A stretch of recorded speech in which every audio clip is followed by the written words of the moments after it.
Like, is there a moment in your life that most helped you make an acting choice, a life moment that you were able to draw from on set where you're able to go, well, because I did X, Y, and Z, I can actually relate to that?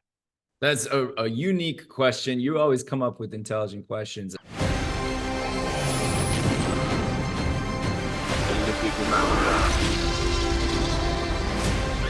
Where we're going, we don't need roads. Joe, I'm your last one. Good to see you, buddy. Hey, good to see you as always, man. I'm going to jump into this because I got 1,000 questions for you. I love these kind of movies. So the fact that we're still getting them makes me so happy. You have no idea. Nick is obviously a guy whose profession is very much affected by his past. He's a private detective who, whether he likes it or not, his skills and abilities are tied to things that happen in his personal life. I'm sort of curious, is that a thing that happens with actors? Like, is there a moment in your life that most helped you make an acting choice, a life moment that you were able to draw from on set where you're able to go, well, because I did X, Y, and Z, I can actually relate to that? That's a unique question. You always come up with intelligent questions. I mean, that is acting. You you have to bring some of yourself into your character or it won't be honest. And different actors do it different ways. And I don't know, there are people who study this and write books about it. And I haven't read any of those books. I didn't go to school for acting. I've just been doing it since I was a kid. But sometimes I do find that, yeah, I have to draw from my own personal experiences. And then sometimes just making it up from thin air is the better way to do it. It really depends on the day or on the scene or even just on which take you're doing. You never know what's going to work. Got to try a lot of different things. That's how I go for it.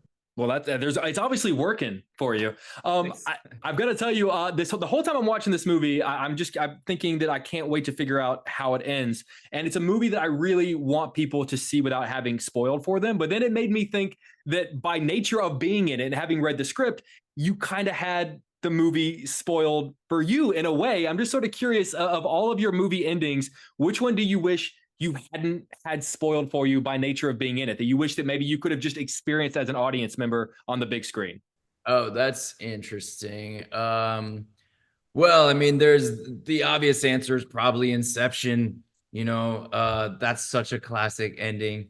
But yeah, this one,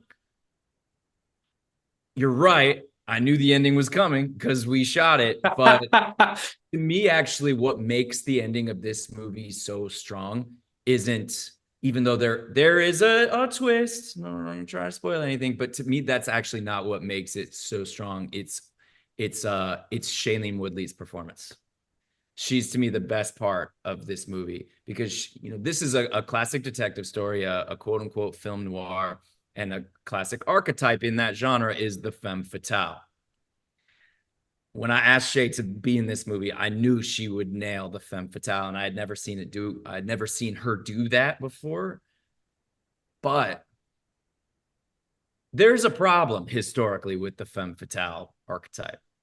Traditionally, it's very much a woman as seen through a man's gaze.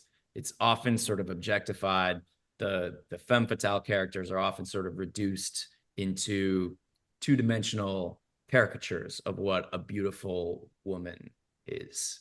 And what Shay did with her performance, I think, is so subversive to that arguably chauvinistic tradition. She really rendered a 3D, fully fleshed out human being. And she's that beautiful femme fatale on the surface, but then by the end, I don't want to say too much, but No, it's talking about the movie's ending, it works because of her. She really brought it. it's funny because I thought that I had her character figured out because of all those old stereotypes and archetypes that come with that type of character, and then I realized very quickly, oh, cool, they kind of, well, you'll see. You'll see. This movie has a really great detective movie trope that I love, which is the great voiceover. We get inside of Nick's head. I'm sort of curious, but is that something that you do for all of your do all of your characters have an internal monologue in voice that you create, whether we hear it or not? And is there a past character you would have loved to have heard the voiceover for? Oh man, that's such a cool, creative question. Yeah, I mean, look, I talk to myself in real life all the time. My wife makes fun of me for it. And that can be a really helpful thing when finding a character is to talk to myself. I will talk to myself in character. Sometimes it's the dialogue that's written in the script, and sometimes it's just other stuff that will never be in the movie, but just stuff I'm doing to kind of keep myself in it or get into it. So your question's interesting. What's a character you'd want to hear the voiceover for? I'm going to say a lesser known movie of mine that probably a lot of people haven't seen, called Hesher. Dude, that's probably my favorite movie of yours. Oh, really? Okay, awesome. Well, you're a film connoisseur. I appreciate it. A lot of people haven't seen that one. It's it's a small independent Sundance movie. The character I play is sort of a bizarre cross between like Metallica and Mary Poppins or something, and maybe the Grim Reaper, the Angel of Death. He's a weird character. And I would be curious to hear what his. I would love to hear that voiceover. They're about to pull me out of here. Do you mind if I get in one more bonus question? Do it.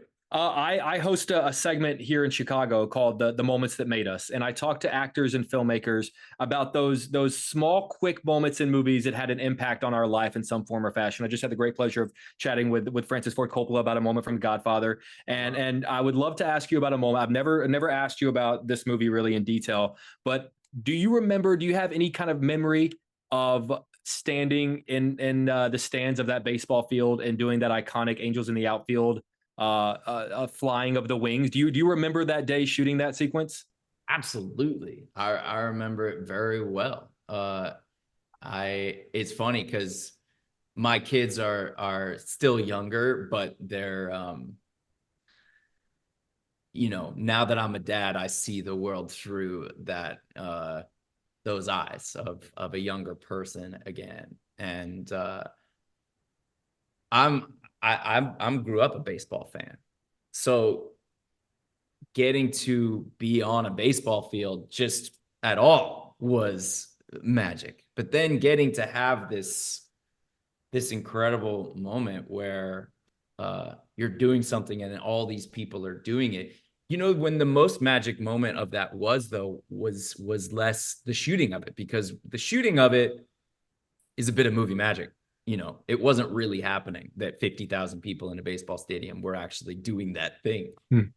But the movie had this really special premiere in 1994, I think it was, at the All-Star game in Pittsburgh, I'm going to say, in whatever stadium the Pirates play in. And they set up these 3 massive screens in a baseball stadium and played the movie. And before they played the movie, we got up in front of the crowd and introed it. I'm like, 12 years old. And Tony Danza, who's in the movie, said to everybody, he said, there's a certain point in the movie where this boy is going to do this thing. And when he does, I want all of you to do it. And they did. They really did. So that was actually the moment there at the premiere at the All-Star game in Pittsburgh when we got that feeling of like, holy shit, there's actually 50,000 people right now doing this thing. It was, and of course I remember it.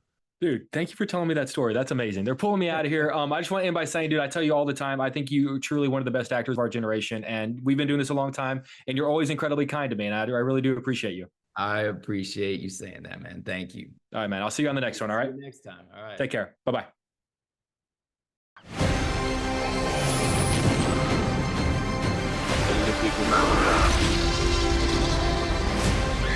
Where we're going, we don't need roads.